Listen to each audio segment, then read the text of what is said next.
Just a quick video on this new discovery. It's to do with the bubble divergence, and we have to allow time for the herd to get liquidated. It sounds awful, it sounds cruel, but that's trading, and ideally we don't really do the same as the herd. But in this situation is that we've seen that they've actually been correct, but they're just too early. They're 24 hours too early on their assessment of the market, and because they're too early they'll get liquidated, and what we've discovered this week so far. So this was from early on the week, and we identified that Aussie and pound had deviated sufficiently, that they'd moved quite far apart. So we can come to the sheet and come to the synthetic sentiment, and you're just going to scroll slightly to the right. It's over here. So we'll talk about tomorrow's setup at the end of this video, but this is how to find that data. Just come to the synthetic sentiment, and we're coming to look at this data, and we're looking at the most positive and the most negative. So for example, they've shorted the pound and they've gone long Aussie. What's happened with the pound Aussie? We're pumping quite a bit. Okay, so there's that move. Okay, so come back. All right, so this is from earlier on in the week. Okay, so what had happened is that they'd bought pound and they'd sold Aussie. So they were right, but they were just too early. Okay, and at that point where this happened, this is where they bought. Okay, so they were right, but the market had to prey on them and then get them out and liquidate them, and then so we follow them, but you know, the following session.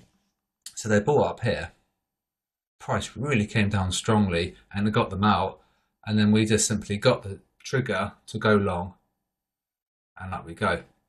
I managed to get 80 pips on this system, so I'm really happy. It's the best trade in ages, and because we're using like this logic of this 24-hour delay.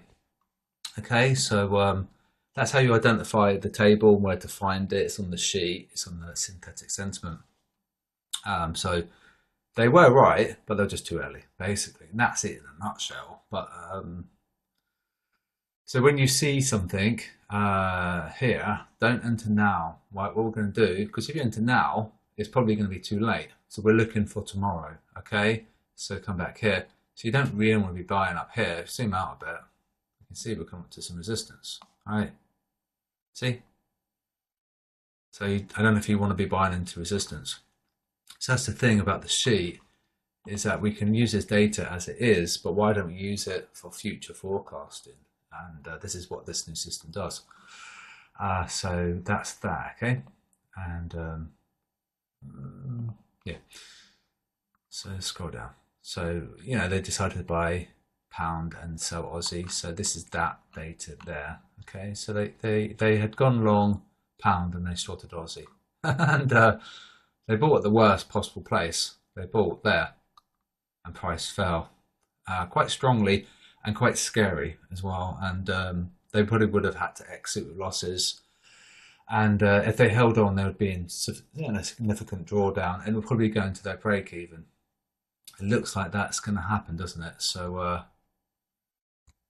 yeah, so you know, they've gone long here, had to undergo this horrible stress, and what's probably going to happen is going to come to their break even, and that'd just be really cruel and very typical and quite nasty. But that's the herd for you. They're not aware of their peers. Okay, they're not aware of the other people around them. They think that they're trading in isolation, but they're trading as a crowd, and they don't realise that. So they decided to buy there and sell Aussie. Got proper punished, and you know, that's the liquidity sweep there. See that line? I was watching that, and I was thinking we probably needed to raid that low for stop loss purposes, and also, you know, it looked fairly likely we were gonna probably need to sweep that low. If not that one, I was thinking maybe this one. I was like, oh, that's quite far, but we got that one, and we had a nice bounce off that. Okay. And so this is the point of entry. So basically, in a nutshell, if you're not following it, this video, is that they were right initially, but their entry was awful. They were too early, and that's it in a nutshell. Okay, so then we enter at the New York close, Asia, or worse, London. If you enter in London, you might be a bit late, but you know, you can see what happened there. The time difference between them entering a circle and then getting, you know, liquidized and getting them out. And this is the thing that I was watching on my phone, and I was thinking we probably had to sweep that low, and down we come. So if you were trading that long up here, that's quite scary. That's like, it would be bad enough for you to get out with a loss. The banks are just waiting for them to get liquidated, and then they're going to enter. And that's what we do. Okay, the entry was terrible, and it throws them off, and we sweep that liquidity target. The circle is decently scary enough to get them out. Stop hunt. Yeah, you could probably argue, yeah, and also to ensure they're in drawdown before the banks enter. And they'd likely do this to offset any spillage at their end, because they have like the spread that they need to pay for, and they're using like humongous sizes that needs to be offset, and allows them and us to get a lower, better risk to reward. So they'd entered here, they got really squeezed, and then we wait for them to get squeezed, and then we enter. Okay, and that's it in a nutshell. We can see that they were right, but they were a day too early. This is a huge discovery. Okay, we allow time to pass to allow them to get squeezed for us to enter with a low risk. Now, this is the important thing, because we're still testing. This will work best in in ranging conditions. If the market's trending, which the cross yen is, then we've got to be really careful. It looks like it's going to trigger pound yen for a short, but if you look at the pound yen chart, you don't really want to be short in that. So you want to be using the system when we're going sideways. We can see we're pretty much range bound on GA, aren't we?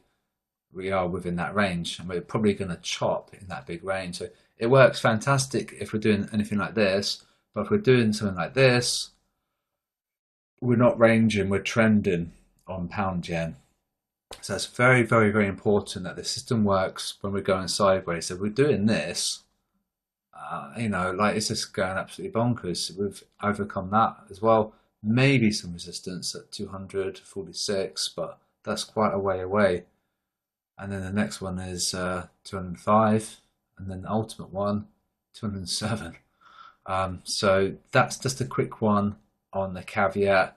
It works great if we're going sideways, but if we're trending, I don't think it's going to work very well at all, but we'll just have to wait and see. And so I said at the beginning of the video, we're going to look at tomorrow's signal. Oops, I need to do that now. Zoom out a bit to normal size. And so we can see the biggest movement was yen, and then the biggest movement was pound. So it looks like we're going to get pound yen for a sell, in so much as that they're selling pound and then they're buying yen, but they could be too early. Currently, they're getting really, really squished. So this is today's setup. Looking at it now, you can see what's happening. Right, they're shorted GJ.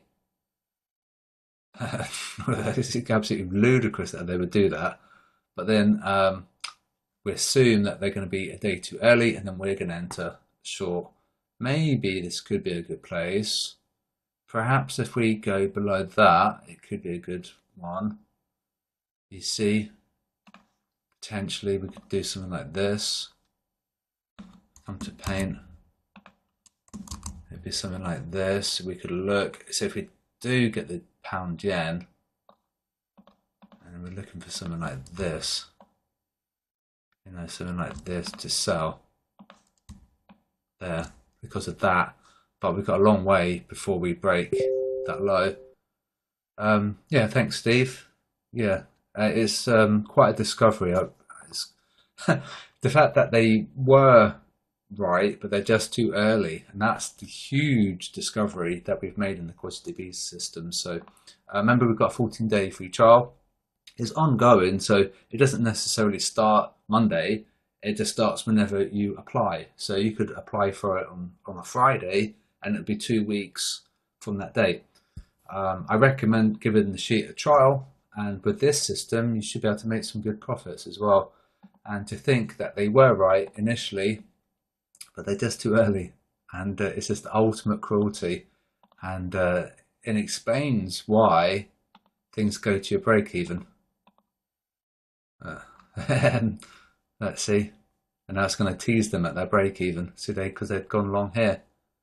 And they're thinking, what shall I do now? It's like exit. Oh God, and all that stress and worry. Had they have entered here, like us, they would have been up a lot of profit. And that's it. So hopefully this makes sense, is that they were right, but they're just too early. And that's it. So hopefully it helps, and I'll speak to you guys soon.